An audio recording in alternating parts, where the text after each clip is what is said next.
Astaghfirullah.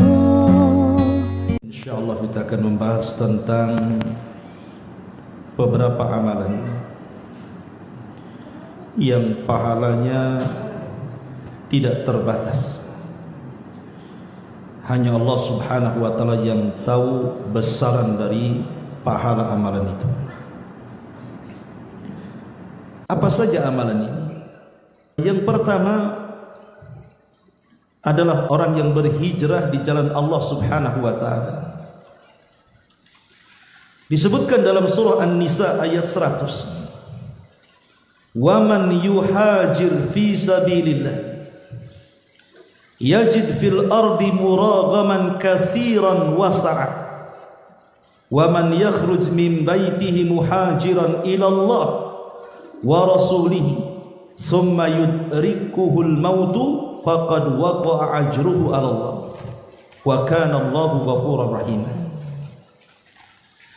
Allah Subhanahu wa taala berfirman, barang siapa berhijrah di jalan Allah, niscaya mereka mendapati di muka bumi ini tempat hijrah yang sangat luas sekali dan rezeki yang banyak.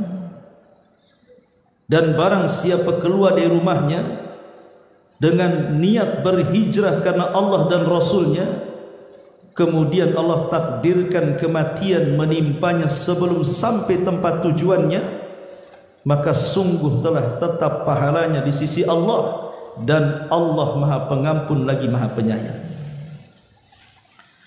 Ayat ini ada asbab nuzulnya.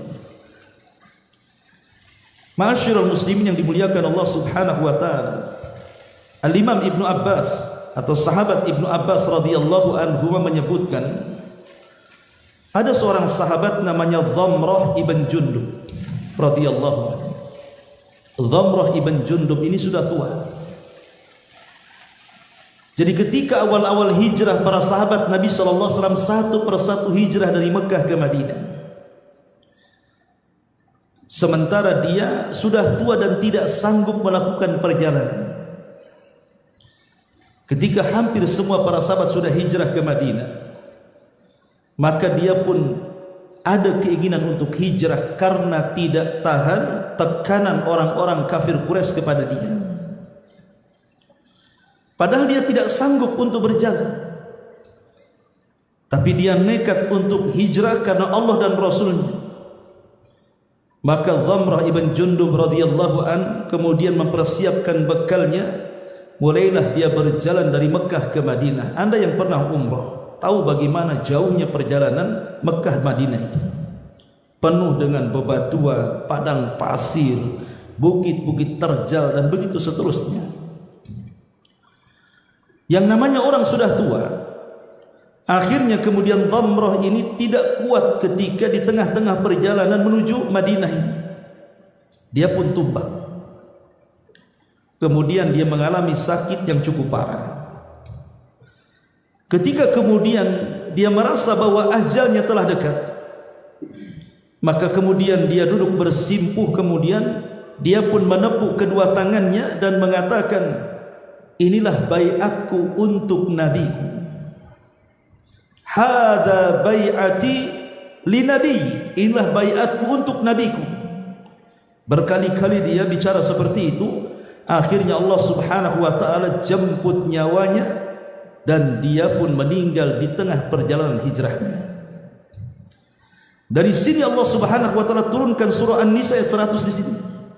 Barang siapa yang berhijrah di jalan Allah, niscaya mereka mendapati di muka bumi ini tempat hijrah yang luas dan rizki yang banyak. Tapi barang siapa keluar dari rumahnya dengan maksud hijrah karena Allah dan Rasulnya, kemudian kematian menjemputnya sebelum sampai di tempat hijrahnya, maka sungguh telah tetap pahala di sisi Allah Subhanahu wa taala. Kalimat faqad waqa'a ajruhu 'ala Allah, ketetapan pahalanya diserahkan kepada Allah Subhanahu wa taala, maknanya pahalanya tidak terbatas karena tidak sebutkan nominalnya. Dan ini selaras dengan hadis Nabi sallallahu alaihi wasallam, hadis yang biasa dicantumkan di permulaan kitab-kitab para ulama, seperti dalam Sahih Bukhari diletakkan di awal kitab, kemudian dalam kitab Arba'in Nawawi juga diletakkan di awal kitab. Ma'ruf hadis Umar bin Khattab radhiyallahu anhu. Kata Nabi SAW, innamal a'malu binniyat wa innamal likulli imri'in ma nawa. Faman kanat hijratuhu ila Allah wa rasulih fa hijratuhu ila Allah wa rasulih wa man kanat hijratuhu lid-dunya aw imra'atin yatazawwajuha fa hijratuhu ila ma hajara ilaihi. Kata Nabi SAW, sesungguhnya amal itu ditentukan niatnya, dan sesungguhnya pahala amal juga ditentukan dengan niatnya. Di sini syahidnya, barang siapa yang hijrahnya karena Allah dan Rasulnya, Allah tidak menyebutkan pahalanya, maka dia akan mendapatkan surga Aden. Allah akan memberikan padanya pahala berupa surga Firdaus.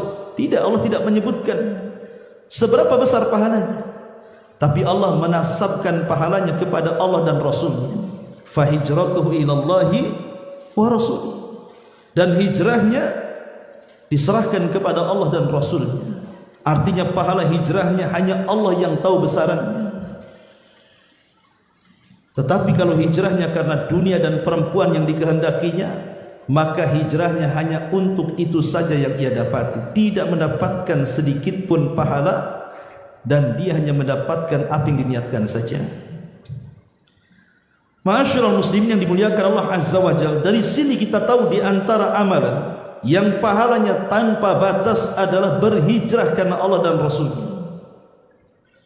Tentu kalau hijrah dari Mekah ke Madinah sudah tidak ada lagi, karena Nabi SAW mengatakan la hijrata ba'dal fathi, tidak ada hijrah setelah Fathu Mekah.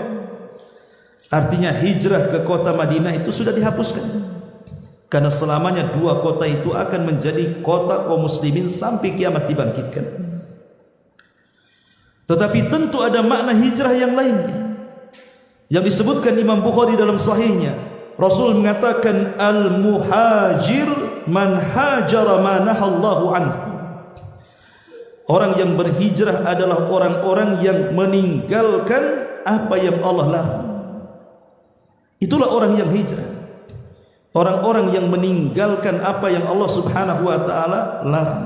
Dari sini kata para ulama bahwa hijrah itu ada macam-macam bentuknya. Yang pertama, bisa saja yang dimaksud hijrah di sini adalah seseorang hijrah dari negeri kafir ke negeri Islam.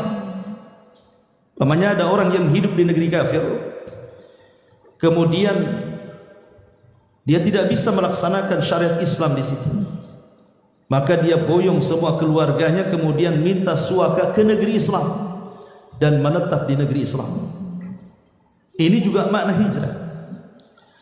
Atau yang kedua, makna hijrah ini keluar dari negeri yang banyak menyelisih sunnah Nabi SAW di situ.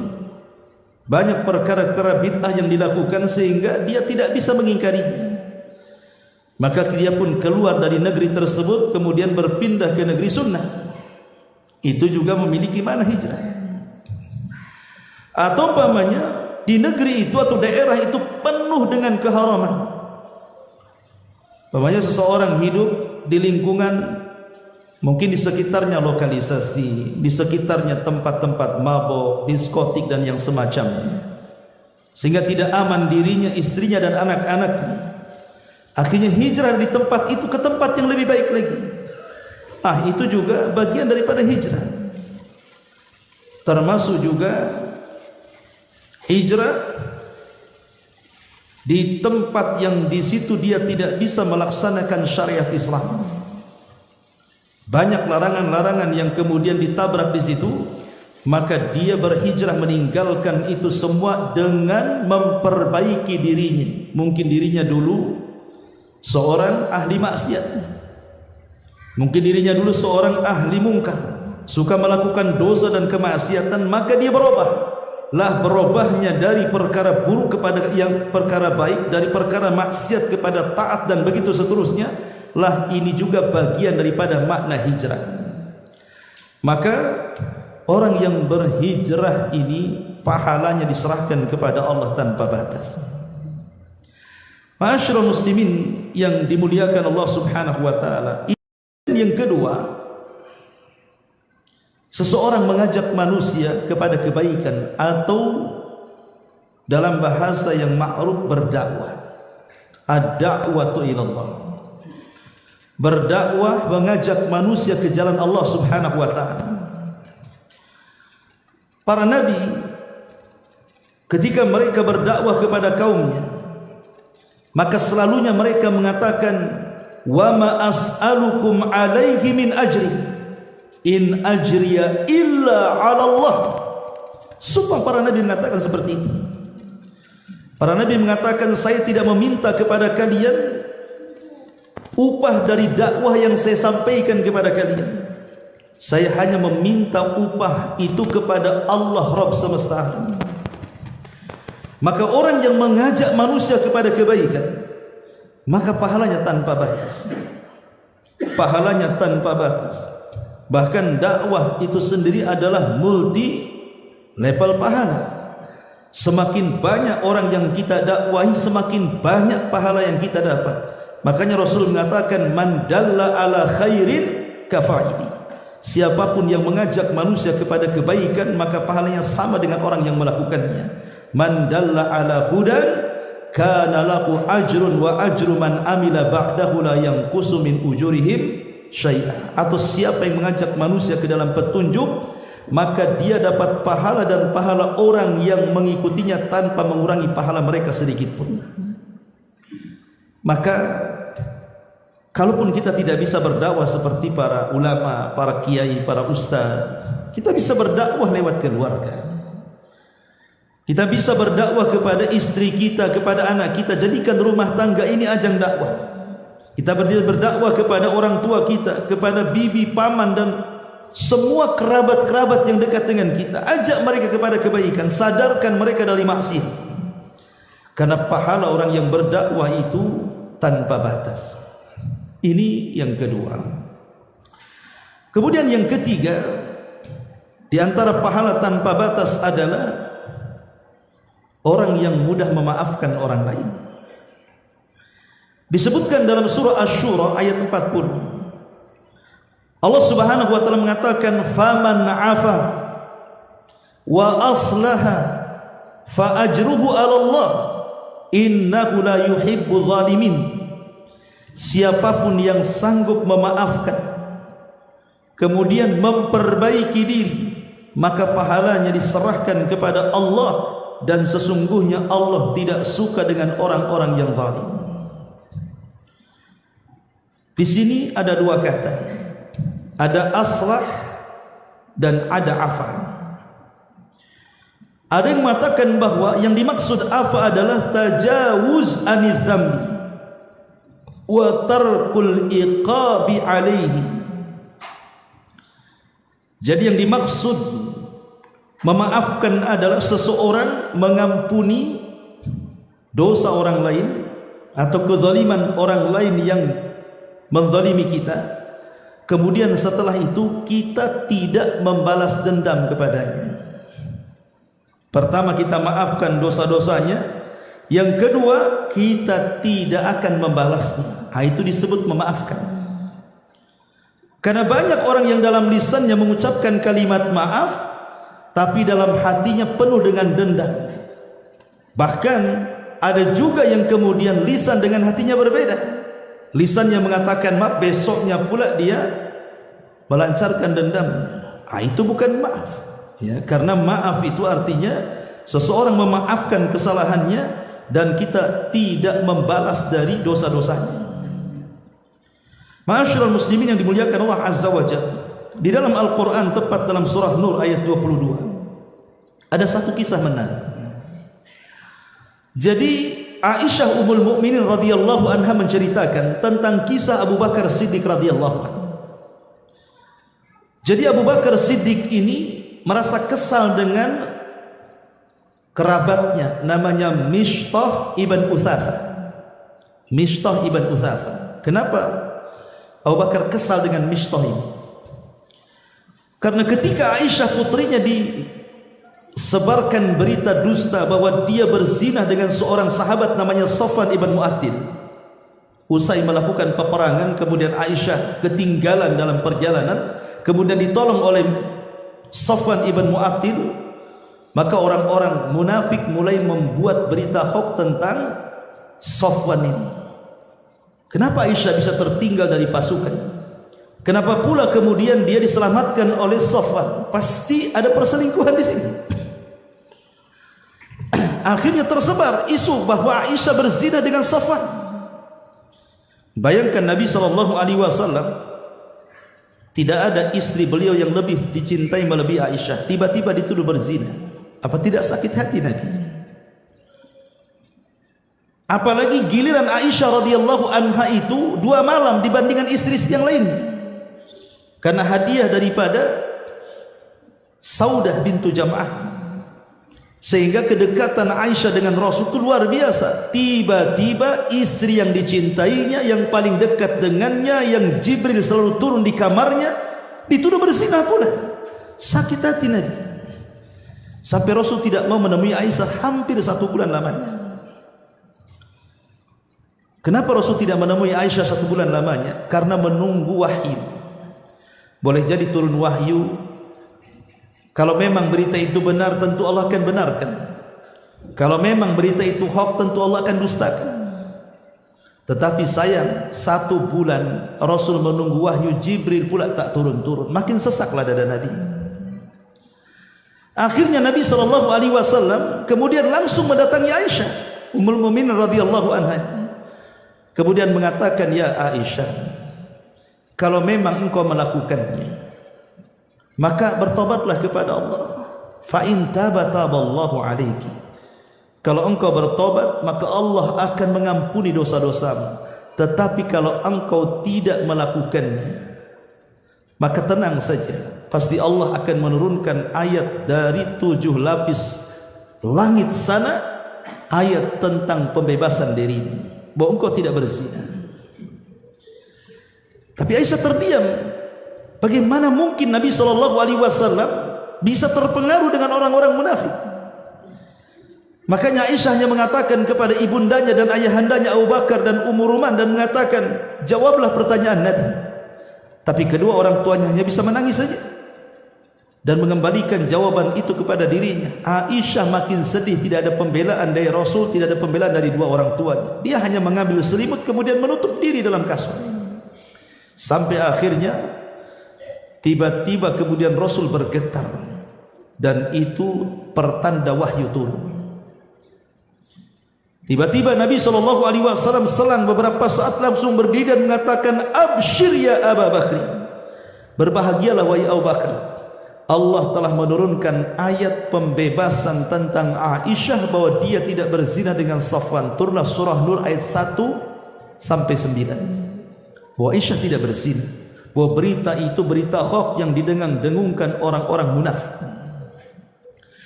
Lah salah satu sahabat Rasul yang ikut memfitnah, terpengaruh dengan berita hoax ini, hadisatul ifki ini, salah satunya adalah Mistah ibn Utsatha, yang notabene kerabat Abu Bakar, ikut pula memfitnah dia. Padahal Mistah ini rumah ya dikasih Abu Bakar, bulanan ya dikasih Abu Bakar, semua keperluannya dikasih Abu Bakar, namanya kerabat. Dan Abu Bakar orang yang paling dermawan, apalagi kepada kerabatnya. Tiba-tiba yang selama ini disedekahi setiap bulannya, dipenuhi kebutuhan dan keluarganya, ikut pula memfitnah Aisyah putrinya. Dari sini Abu Bakar manusia, ikhwan, manusiawi, sakit hati ya. Dari situ dia bersumpah untuk menghentikan bantuan kepada Mistah, apalagi setelah jelas-jelas turun wahyu bahwa putrinya tidak bersalah.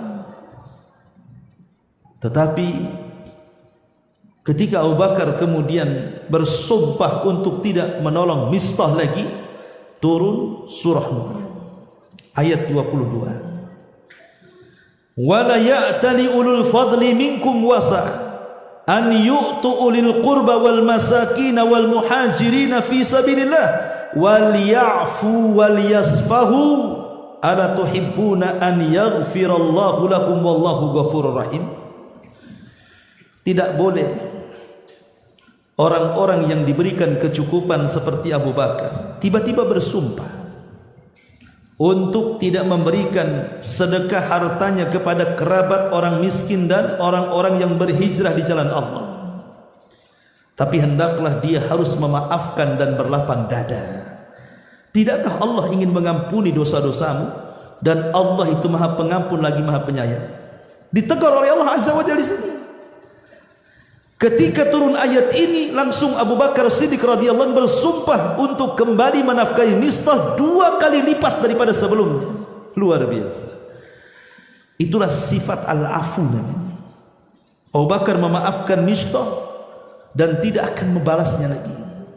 Karena tujuan dia itu memberikan sedekah kepada kerabatnya dan orang-orang miskin adalah ingin supaya dosa-dosanya diampuni oleh Allah Subhanahu wa taala. Maka sifat al-afwu ini adalah sifat yang luar biasa yang harus dimiliki setiap muslim. Di dalam surah Al-Imran ayat 133 sampai 134 Allah juga mengatakan wasari'u ila maghfirati min rabbikum wa jannatin arduhas samawati wal ardu iddat lil muttaqin alladzina yunfikuna fi sarra'i wad dharra'i wal kadiminal ghaidha wal 'afina 'anil nas wallahu yuhibbul muhsinin. Bersegeralah kalian menuju ampunan dari Rabb kalian, karena sorga yang luasnya selangit dan sebumi itu diperuntukkan untuk orang-orang yang bertakwa. Siapa orang yang bertakwa itu? Orang-orang yang menginfakkan harta mereka baik dalam kondisi sembunyi-sembunyi ataupun terang-terangan. Kemudian juga sifatnya wal kadhiminal ghaidh. Orang yang bertakwa adalah orang yang menyembunyikan emosinya, kemarahannya dalam dadanya, dia pendam saja. Wal afina 'anil nas, dan dia pun memaafkan manusia. Wallahu yuhibbul muhsinin, dan Allah sangat suka dengan orang-orang yang berbuat baik. Ayat ini ada kisah menarik dari cicit Nabi sallallahu alaihi wasallam, Zainul Abidin, atau dikenal dengan Husain ibnu Ali ibnu Husain ibnu Ali, Husain putra Ali, putra Husain, putra Ali, putra Ibn Abi Talib, Abu Talib radhiyallahu anhu, atau dikenal dengan Zainul Abidin. Satu-satunya putra daripada Husain yang selamat di Karbala. Lah ketika Husain ini Zainul Abidin kunyahnya, karena lebih dikenal kunyahnya dibandingkan namanya, Zainul Abidin kita sebut Zainul Abidin rahimahullahu taala, cicit Nabi sallallahu alaihi wasallam, satu-satunya keturunan Husain yang selamat di Karbala. Jadi Husain ini diberkahi hartanya oleh Allah Subhanahu wa taala sehingga menjadi kaya raya. Tetapi dia difitnah oleh penduduk Madinah bahwa dia tidak pernah bersedekah. Zainul Abidin ini tidak pernah bersedekah. Padahal setiap malam Zainul Abidin ini membawa gandum, kemudian digendong di bahunya, tidak ada yang tahu kecuali Allah. Kemudian diletakkan di pintu-pintu rumah orang-orang miskin setiap malam. Diletakkan di rumah sana, rumah sini, nggak ada yang tahu. Orang miskin besoknya buka pintu sudah ada gandum, dan kalau habis buka pintu ada gandum lagi, seolah-olah tahu kapan habisnya. Dan itu puluhan banyak orang-orang miskin di zaman itu ditolong oleh Zainul Abidin tanpa mereka tahu. Walaupun demikian, tetap saja Zainul Abidin dituduh bakhil. Terkadang ikhwan, ada orang berbuat baik itu tidak mesti dapat pujian manusia. Banyak juga orang tak suka.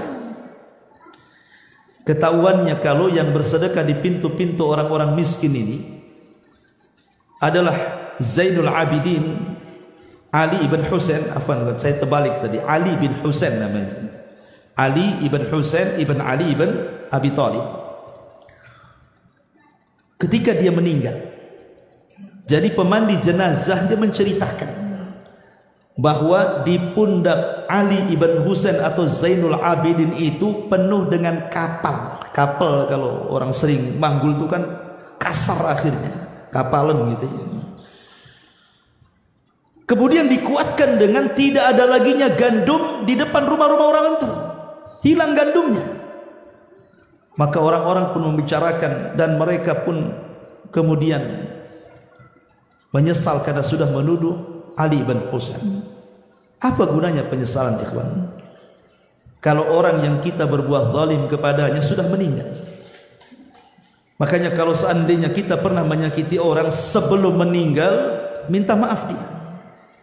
Sebab kalau sudah meninggal, maka tinggal satu, qisas pada hari kiamat. Mau minta maaf sama siapa? Kita zalim sama dia. Ya. Tapi ada satu kisah menarik dalam ayat surah Nur ayat 22 ini. Surah Al-Imran ayat 133-34 ini. Jadi Ali bin Husain ini punya pembantu, seorang budak. Satu hari Ali bin Husain atau Zainul Abidin ini ngomong sama pembantu yang budaknya itu, tolong ambilkan air panas kepadaku. Ya mungkin bahasa kitanya pengen ngopi lah kan gitu. Ya. Maka didatangkanlah air itu dalam satu bejana. Qadarullah tersandung pula lah budak ini. Akhirnya bejananya tumpah, kemudian terkena Ali bin Husain. Air panas ya kawan. Terkena bajunya. Ya. Entah kenapa tiba-tiba budak ini mengetahui bahwa majikannya takut marah, dia baca pula ayat ini. Dia mengatakan wasari'u ila maghfirati min rabbikum sampai kepada wal kadhiminal ghaidha. Ingat, ciri-ciri orang yang bertakwa adalah orang yang bisa menyembunyikan kemarahannya. Tak jadi marah, langsung senyum dia, padahal lagi marah. Kemudian ayat yang kedua dia lanjutkan, kata budak ini, wal afina 'anil nas. Di antara ciri orang yang bertakwa adalah bukan hanya menyembunyikan emosi dan marah, dia pun harus memaafkan manusia. Apa kata Ali bin Husain? Ya sudah, saya maafkan kamu. Tapi masih kurang satu, wallahu yuhibbul muhsinin. Dan Allah suka dengan orang-orang yang berbuat baik. Idzan a'taqtuka liwajhillah. Kalau begitu kemerdekakan kau di jalan Allah, katanya. Loh, bayangkan. Orang ini melakukan kesalahan. Tiba-tiba dia membaca ayat ini, tapi Ali bin Husain kemudian memberikan satu contoh kepada kita bahwa begitulah cara orang memaafkan. Pertama, simpan ini marah itu dalam hati, bagikan api dalam sekam, gak apa-apa. Ya. Kemudian setelah itu lepaskan dengan cara apa? Maafkan kesalahannya. Kemudian setelah itu berbuat baiklah kepada dia, kasih hadiah. Kan enak ikhwatu fiddin yang dimuliakan Allah Azza wa Jalla. Coba kalau seandainya akhlak seorang muslim ini seperti ini, tentu dakwah itu akan mudah diterima di mana-mana. Sudah memaafkan kesalahan orang, menyembunyikan pula dendamnya, berbuat baik pula sama dia. Luar biasa, ya. Ma'asyiral muslimin yang dimuliakan Allah Subhanahu wa taala.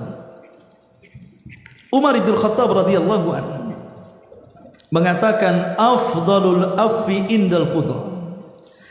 Bos afdal orang memaafkan itu ketika dia sanggup untuk membalas. Dia sanggup untuk membalas karena dosa dia kepada kita, tapi kita tahan, kita maafkan dia. Itulah seafdal-afdalnya memaafkan. Kan ada orang yang kemudian berbuat zalim kepada kita, tapi kita tidak sanggup membalas dia. Mungkin karena dia kuat, karena dia kaya, karena dia punya jabatan, kita terzalimi diam saja. Tapi ada orang-orang itu yang ketika dizalimi dia sanggup membalas kezalimannya, tapi tidak dilakukannya. Dia maafkan kezalimannya. Kata Umar, afdalul afi indal qudrah. Seutama-utama memaafkan itu ketika dia sanggup membalas. Ya. Kemudian juga dikatakan oleh Qatadah rahimahullahu taala, afdalun nas a'zamuhum 'alan nasi afwan wa afsahuhum lahu sadra. Seutama-utama manusia adalah manusia yang paling besar memaafkan kepada manusia lainnya dan yang paling melapangkan dadanya untuk orang lain. Kemudian juga dikatakan oleh Al-Hasan Al-Basri, afdalu akhlaqil mu'min al-afdal. Bahwa seafdal-afdalnya akhlak seorang mukmin adalah dia sanggup memaafkan. Bahkan dikatakan oleh Umar bin Abdul Aziz rahimahullahu taala, ahabbul umur ilallahi thalatha. Perkara-perkara yang paling dicintai Allah itu ada 3. Al-afu fil qudrati, dia memaafkan padahal dia sanggup untuk membalas. Wal qasdu fil jiddati, dan dia sederhana walaupun kaya raya, ya. Warifqu fil ibadati, dan dia berusaha untuk istiqomah dalam ibadah. Salah satunya kata beliau al-afu fil qudrati, memaafkan saat sanggup dia membalas. Maka ini adalah seutama-utama orang yang mampu memaafkan ataupun dosanya pahalanya tidak terbatas dan hanya tahu hitung-hitungannya Allah Subhanahu wa taala. Tentu ada keutamaan besar di balik orang itu memaafkan. Pertama, bahwa memaafkan itu bagian daripada rahmat Allah, di mana kita memberikan kasih sayang kepada orang yang berbuat salah kepada kita. Jadi orang yang memaafkan itu artinya hatinya dipenuhi dengan rahmat. Berarti orang itu baik, orang lembut itu. Karena biasanya memaafkan itu berat, ikhwan. Bahkan lebih berat daripada orang yang minta maafkan. Kalau saya salah kepada antum kemudian saya minta maaf, itu berat sekali. Lah antum jauh lebih berat lagi untuk memaafkan. Bahkan terkadang ada orang mengatakan enak saja sudah salah, tinggal minta maaf saja. Oh tak bisa kan, itu ada orang yang mengatakan seperti itu, ya. Tetapi ketika dia bisa memaafkan berarti memang hatinya dipenuhi dengan rahmat. Kemudian yang kedua, bahwa memaafkan itu bagian dari imtisalun li amrillah. Itu bagian daripada memenuhi perintah Allah Subhanahu wa taala. Sebagaimana disebutkan tadi, wal kadhiminal ghaidha wal afina 'anil nas wallahu yuhibbul muhsinin. Kemudian yang ketiga, bahwa memberikan maaf kepada orang lain itu salah satu tali yang mengikat masyarakat muslim dimanapun mereka berada. Tapi sebaliknya orang yang susah memaafkan itu akan mencerai-beraikan masyarakat muslim. Makanya orang yang memudah memaafkan itu akan mudah bergaul dia. Tapi orang pendendam itu akan sulit bergaul. Kenapa? Ketemu aja tidak mau. Ketemu di jalan saja, kalau bisa cari jalan lain. Ngapain pula jalan ke situ? Orang itu suka di situ katanya. Ya. Kemudian juga yang keempat, bahwa memaafkan itu sebab akan mendapatkan redha Allah Subhanahu wa taala, dan juga sebab mendapatkan ketakwaan kepada Allah Subhanahu wa taala. Dan orang yang memaafkan itu salah satu penyebab ulfa. Ulfa itu artinya wahdatul muslimin, persatuan kaum muslimin dimanapun mereka berada.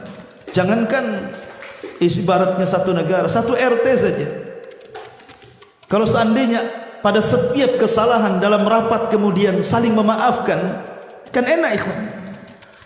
Ini enggak, kadang-kadang saling menyalahkan dalam rapat itu. Nanti selepas bubar rapat itu tidak mau ketemu lagi. Malas rapat katanya. Kenapa? Begini, begitu, begitu. Coba tingkat RT saja kadang-kadang kalau tidak menjadi pemaaf itu bubar itu masalah rapat itu. Ya. Kemudian juga bahwa kita ini sedang berakhlak dengan akhlak Allah. Karena di antara satu nama-nama Allah Subhanahu wa taala adalah Al-Ghafir, At-Tawwab, ya, Al-Afu. Itu nama Allah. Lah ketika kemudian kita ini berusaha untuk memaafkan orang lain, berarti telah bersifat dengan sifat Allah. Telah tasyabuh dengan nama-nama Allah. Dengan harapan ketika kita memaafkan orang, Allah juga memaafkan dosa-dosa kita. Itu harapan kita ini ketika menjadi orang pemaaf, supaya Allah memaafkan dosa dan kesalahan kita, ya. Dan lebih daripada itu, bahwa memaafkan itu adalah bentuk syukur kita kepada Allah Subhanahu wa taala. Tetapi memaafkan itu kan ada dua. Apa semua orang yang salah dimaafkan? Tidak. Tidak semua orang yang melakukan kesalahan dimaafkan. Karena memaafkan itu ada dua jenis, ada afwun mamduh, ada afwun mazmum. Ada memaafkan terpuji, ada memaafkan tercela. Bagaimana sifat memaafkan terpuji? Ya tentu ketika seseorang memaafkan orang lain tanpa syarat dan kesalahannya memang pantas untuk dimaafkan, dan ketika dimaafkan tanpa memberikan syarat betul-betul karena mencari ridha Allah Subhanahu wa taala, maka ini bagian daripada akhlak yang baik. Karena ada orang memaafkan itu pakai syarat kan? Saya maafkan kamu, tapi jangan kau ulangi. Syaratnya. Ya. Ada orang pakai syarat kan? Ya. Baik saya maafkan, tapi awas. Kalau kemudian orang memaafkan dengan syarat, berarti belum merupakan belum totalitas ketika dia itu memberikan maaf. Kalau kasih maaf selesai, kasih maaf, nggak usah pakai syarat-syarat. Ya. Seperti umpamanya kita ini menasihati anak kita dengan penuh dengan kecintaan. Baik, abimu sayang dengan kamu, tapi kamu harus belajar. Itu kan syarat namanya. Ya. Abimu sayang kepadamu, tapi awas kalau ke sana. Gak boleh sayang-sayang saja. Kenapa pakai syarat? Berarti kan dia tidak mutlak syarat sayangnya kepada anak. Sama dengan orang memaafkan juga gitu. Maka memaafkan terpuji itu ketika dia memaafkan betul-betul tanpa syarat, dan memang ketika memaafkan itu dia mencari pahala Allah Subhanahu wa taala.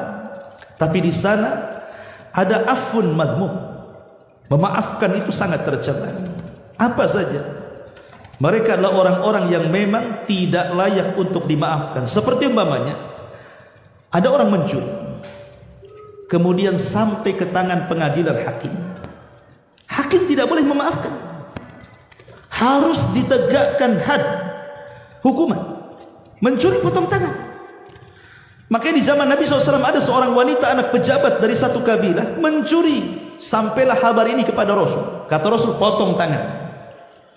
Tiba-tiba kerabatnya mengatakan, gimana ya caranya melobi Rasul agar jangan dipotong tangannya?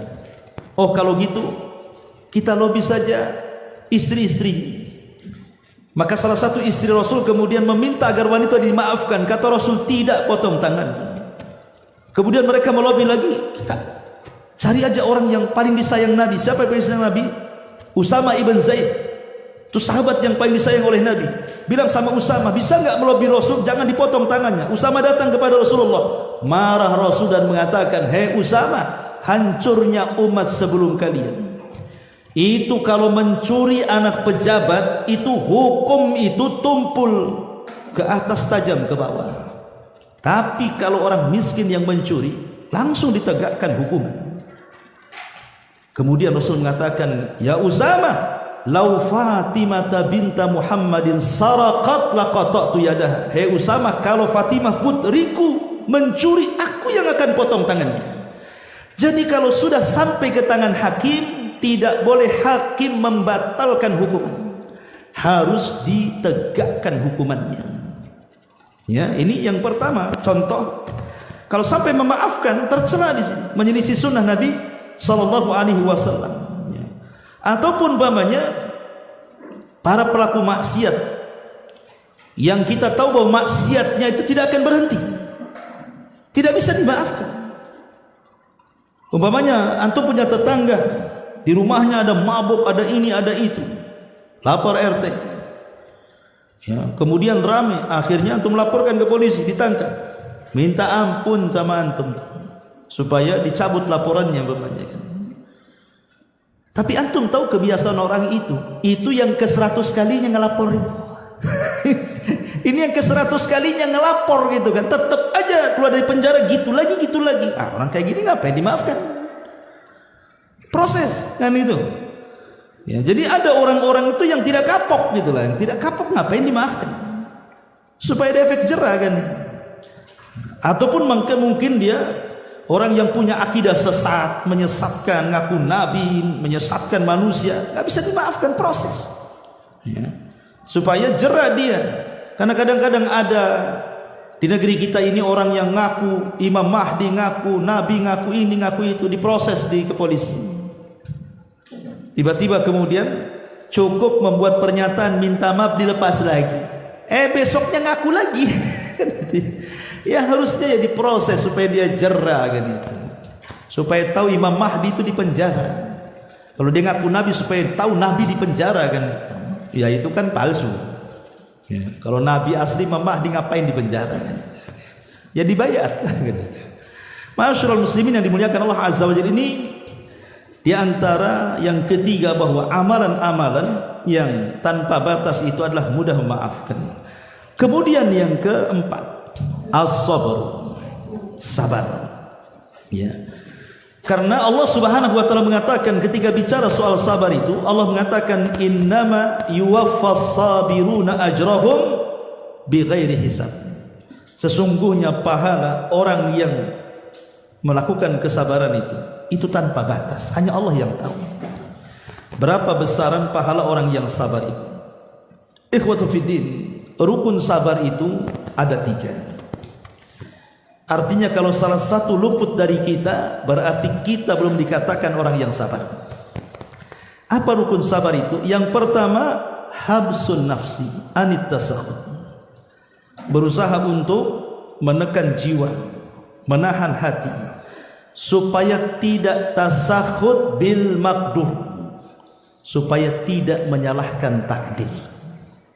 Ini yang pertama, hati tahan. Jangan sampai terbesit dalam hati kita ini, tiba-tiba kita mengatakan dalam hati kita, kenapa nasibku seperti ini? Kenapa nasib orang itu seperti itu? Kenapa saya seperti ini terus? Kenapa si anu seperti itu terus? Jadi ada orang-orang yang tidak sabar, hatinya kemudian terbesit menolak takdir. Ini yang pertama. Yang kedua, habsul lisan anis syakwa. Rukun sabar yang kedua, lisannya ditahan untuk tidak suka mengadu. Kalau lisannya suka mengadu, berarti tanda tak sabar. Coba kan lihat, ada orang-orang yang dikit-dikit ngeluh, ketemu dia ngeluh. Nampak dia datang aja pasti mau ngeluh. Kan ada orang itu. Ini muka-muka ngeluh ini, ya. Kalau lisannya suka mengeluh, suka mengadu, ini tanda tak sabar. Kemudian yang ketiga, habsul jawarih an fi'li ma yaghdabu rabb. Dia menahan anggota badannya dari kepala sampai kaki, jangan sampai kemudian memunculkan kemurkaan Allah. Ya. Dengan cara apa? Dengan cara ada orang tidak sabar karena kematian itu merobek-robek, mencukur-cukur rambut, berguling-guling kan begitu, memaki-maki orang. Tidak boleh. Inilah disebut dengan arkanus sabri. Kalau hati kita bisa kita tahan, lisan kita bisa kita tahan, anggota badan kita bisa kita tahan, berarti kita menjadi orang yang sabar. Karena rukun sabar ini harus ada. Ada orang yang bisa tenang hatinya, lisannya pula tak tenang. Contoh umpamanya, ada orang kemalangan atau kena musibah, nampaknya sabar, diam saja. Ya, mulutnya diam saja, lisannya tidak pernah mengadu, tidak pernah juga mengeluh. Tapi kalau antum ajak bicara, mulai keluar keluhannya. Ini belum sabar, karena baru hatinya yang tenang, lisannya pula tak tenang. Ya kan? Ataupun mungkin nampaknya diam, kalau diajak ngobrol pun diam, tidak pernah mengadu, nggak apa-apa. Tapi ketika bersendirian, dia pecahkan sana, pecahkan sini, kan gitu. Dia rusak sana, rusak sini, teriak-teriak. Ini bukan sabar, ya. Karena sabar itu rukunnya 3 tadi: tahan hati, tahan lisan, tahan anggota badan. Itulah baru disebut sabar. Ya. Sabar sendiri para ulama mengatakan ada 3 jenis. Dan yang paling tinggi tentu sabar di atas ketaatan kepada Allah. Sabar ketika sholat, sebab orang sholat kalau tidak sabar, ngebut-ngebutan tuh nggak khusyuk dia. Ya. Sabar ketika puasa, kalau tidak sabar batal puasanya. Sabar ketika sedekah, sabar ketika haji, sabar ketika baca Quran, dan begitu seterusnya. Lah, tingkatan sabar di atas ketaatan ini tingkatan sabar tertinggi dalam ilmu sabar. Yang kedua, sabar ketika meninggalkan maksiat. Tetangga bergibah, sabar untuk tidak bergibah. Tetangga berjalan ke tempat maksiat, saya tidak akan berjalan ke tempat maksiat, sabar. Ketika ada orang bermusuhan, diajak, ayo kita musuhan juga, oh tidak, kau aja yang bermusuhan, saya tidak. Sabar. Ini tingkatan kedua nih, sabar ketika meninggalkan kemaksiatan. Dan tingkatan yang ketiga, sabar ketika menerima qada dan qadar. Boleh jadi mungkin diganggu kesehatannya, diganggu ekonominya, diganggu keluarganya dengan musibah dan berbagai macam ujian, dia sabar. Dan biasanya kalau disebut sabar, biasanya diitlakkan ke yang ketiga. Ya, sabar ketika menghadapi qada dan qadar Allah Subhanahu wa taala. Ma'asyiral muslimin yang dimuliakan Allah Subhanahu wa taala. Lah ada 4 manusia ini ketika menghadapi antara ketaatan dan maksiat ini, kemudian berhadapan dengan sabar, itu ada 4 jenis, ikhwan. Pertama, ada orang yang sabar ketika melaksanakan ketaatan, sabar juga tidak melakukan kemaksiatan, maka ini orang yang paling mulia di hadapan Allah. Antum sabar dengan solat, dengan puasa, dengan zakat, baca Quran, zikir, hadir di majelis taklim, tapi di luar juga sabar. Saya tidak berzina, saya tidak mencuri, saya tidak ghibah, saya tidak namimah, saya tidak menghina, saya tidak membuli, macam-macam ditinggalkan maksiat. Di satu sisi dia sabar di atas ketaatan, di sisi lain sabar untuk tidak maksiat. Ini manusia paling mulia. Yang kedua, ada sabar ketika melaksanakan ketaatan. Oh, ketika solat dia sabar, solat juga, hadir juga di majelis taklim, baca Quran juga, berzikir juga, puasa juga, bahkan haji umrah pun pula dia. Tapi tak sabar ketika dia maksiat. Salat masih juga lah dia makan riba. Ya. Salat masih demen juga dia berzina. Salat masih juga dia buka judi online. Salat masih juga dugem tengah malam. Itu namanya sabar di satu sisi, tidak sabar di sisi lain, kan? Maka yang seperti ini, ikhwatu fiddin, muliakan Allah Azza wa Jalla, harus introspeksi diri. Ya. Kemudian yang ketiga ini terbalik.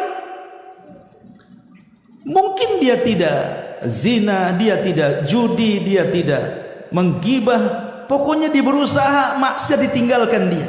Tapi tak solat pula dia. Ya. Nak solat, puasa Ramadan tidak, kan itu. Tapi akhlaknya bagus.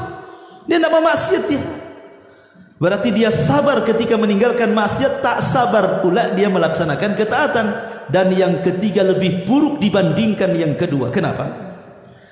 Karena melakukan maksiat itu, ketika dia masih melakukan kewajiban Allah, itu masih ringan. Boleh jadi kebaikannya menghapus keburukannya. Tetapi orang yang meninggalkan kewajiban, dengan kata lain meninggalkan perintah Allah, walaupun dia tidak terjerumus kepada larangan Allah, ini bahaya sekali. Kenapa?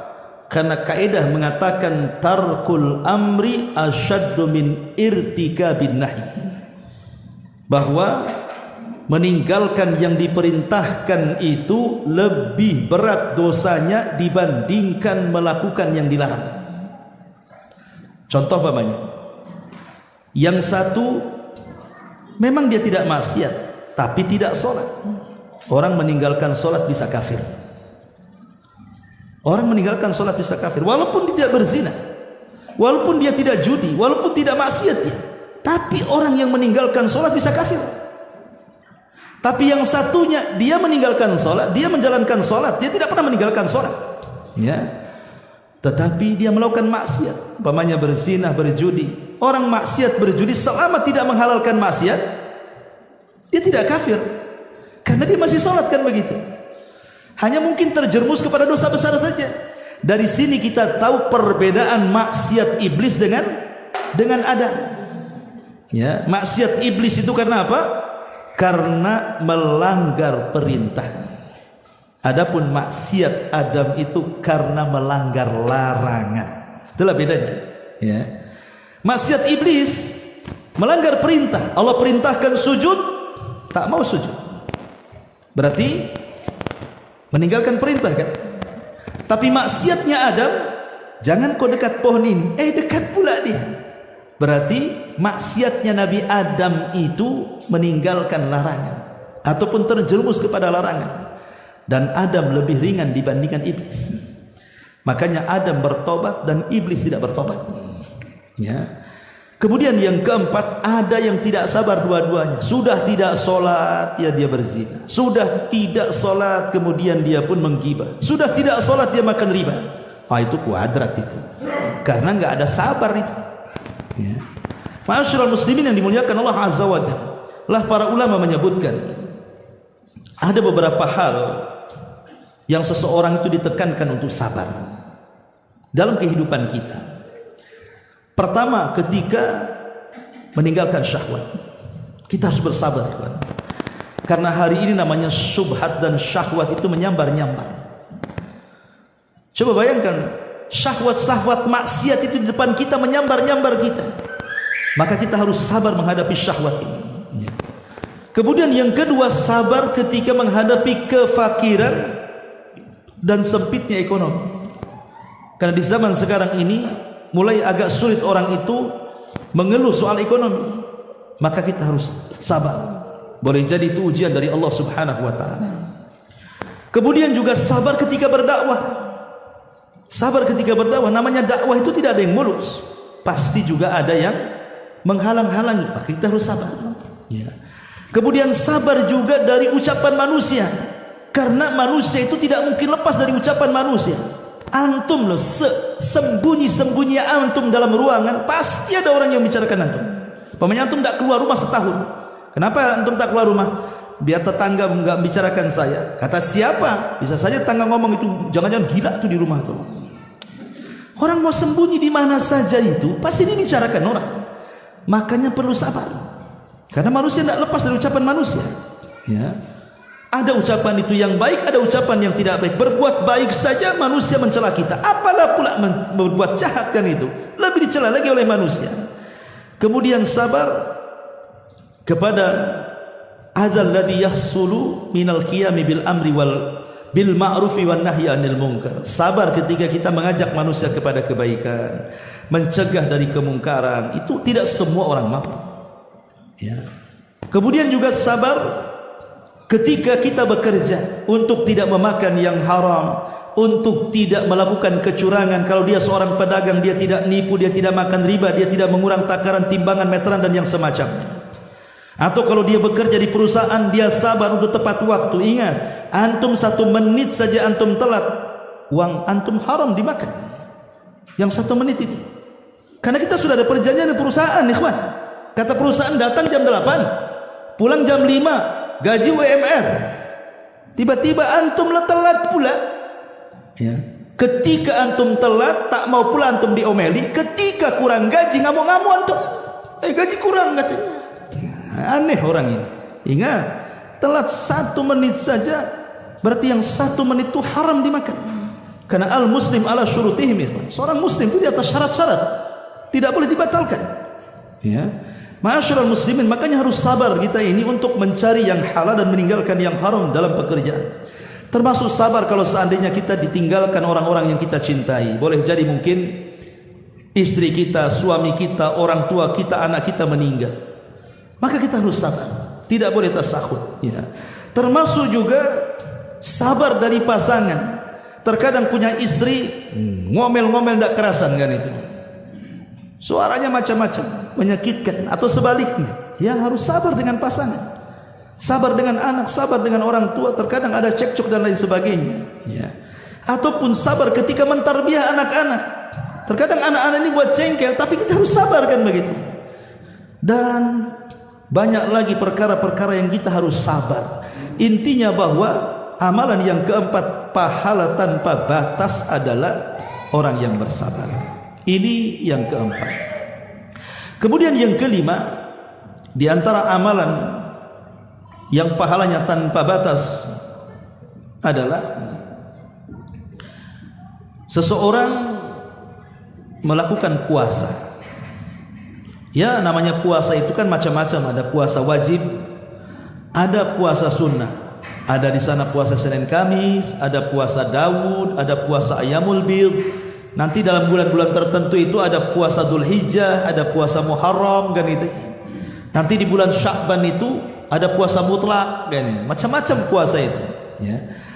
Maka Nabi SAW mengatakan, kullu amal ibni Adam lahu al-hasanatu bi asyri amsalihha ila sab'umi'ati dhifin. Setiap amalan anak Adam itu mendapatkan pahala satu yang dilipat gandakan 10 kali lipat sampai 700 kali lipat. Kemudian Allah berfirman dalam hadis qudsi, illa siyam, kecuali puasa. Fa innahu li, karena puasa itu untukku, wa ana azzibihi, aku yang akan membalasnya. Artinya puasa itu milik Allah, Allah yang akan membalasnya. Allah dalam hadis qudsi ini tidak menyebutkan berapa nominalnya kan? Hanya Allah mengatakan puasa untukku, aku yang akan membalasnya.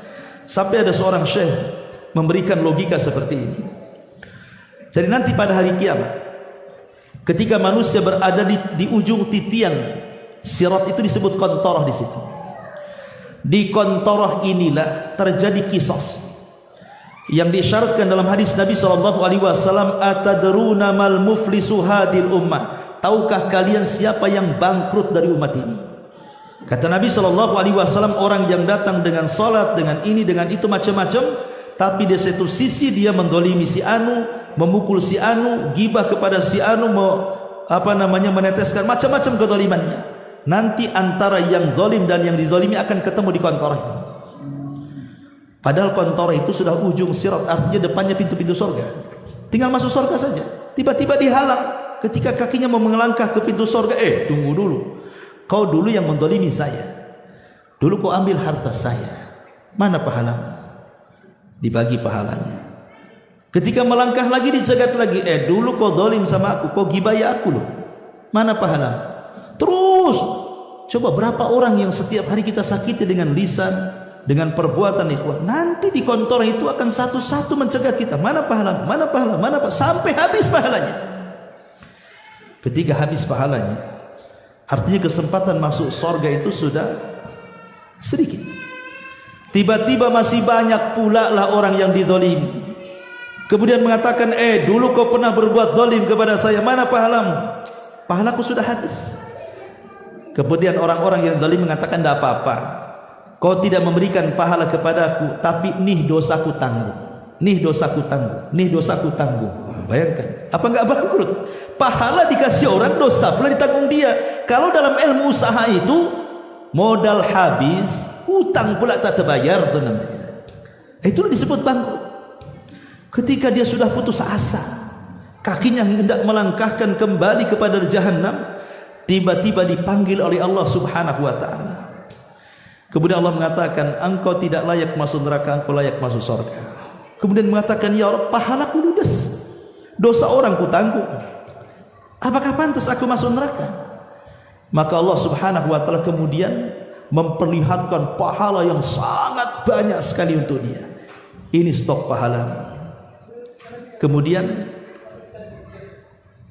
dikatakan bahwa itulah pahala puasa yang disabdakan Nabi SAW hadis qudsi itu, as-saumu li wa ana azzibihi, puasa itu untukku, kata Allah, aku yang akan membalasnya. Rupanya pahala puasa disimpan oleh Allah sebagai kejutan bagi orang-orang yang sudah putus asa pada hari kiamat. Makanya jangan malas untuk puasa. Walaupun Senin Kamis, puasa Daud, Ayamul Bid, puasa mutlak dan begitu seterusnya kan itu. Ini yang kelima, ya. Masyaallah muslimin yang dimuliakan Allah Subhanahu wa taala. Kemudian yang terakhir, yang keenam, ya. Di antara puasa tanpa batas adalah seseorang yang melaksanakan qiyam al-lail, salat malam. Perhatikan sebuah hadis. Hadis ini dari Abdullah ibn Amr ibn As radhiyallahu an, Rasulullah SAW bersabda, kata Nabi SAW, man qama bi asyri ayatin lam yuktab minal ghafilin. Siapa yang solat malam tahajud kemudian antum baca 10 ayat dalam solat antum, umpamanya ya rakaat pertama ad-duha, rakaat kedua atin, itu kan sudah lebih 110 ayat, maka antum dicatat termasuk orang-orang yang tidak lalai. Kemudian kata Nabi SAW, man qama bi mi'ati ayatin kutiba minal qanitin. Tapi kalau antum baca 100 ayat dalam solat malam, meningkat bukan hanya dari orang lalai, tetapi minal qanitin, orang-orang yang qanit, orang-orang yang tunduk taat kepada Allah Azza wa Jalla. Tapi lihat potongan yang terakhir, wa man qama bi alfi ayatin. Tapi kalau kita bisa berdiri dengan 1000 ayat, kita baca 1000 ayat, Al-Baqarah umpamanya 1000 ayat kan begitu, kita habiskan 1000 ayat itu, maka Rasul mengatakan kutiba minal muqantarin, maka dia akan diberikan balasan dengan pahala tanpa batas. Dengan syarat sholat malamnya membaca di atas 1000 ayat, maka pahalanya tanpa batas. Hanya Allah Subhanahu wa taala yang akan memberikan. Apalagi kalau sholatnya di sepertiga malam akhir, di situ Allah turun, kemudian menawarkan, siapa yang berdoa ku kabulkan, siapa yang minta ku kasih, siapa yang meminta istighfar ku ampuni, dan begitu seterusnya. Dan juga waktu itu waktu yang sangat disaksikan para malaikat, dan waktu itulah waktu di mana rahmat Allah Subhanahu wa taala turun. Tentu keutamaannya semakin berlipat bagi orang yang bisa melaksanakan salat tahajud ataupun qiyamul lail. Wallahu a'lam. Baik, sampai di sini. Subhanaka wa bihamdika asyhadu an la ilaha illa anta astaghfiruka wa atubu ilaik. Allahu ta'ala alam. Assalamualaikum warahmatullahi wabarakatuh.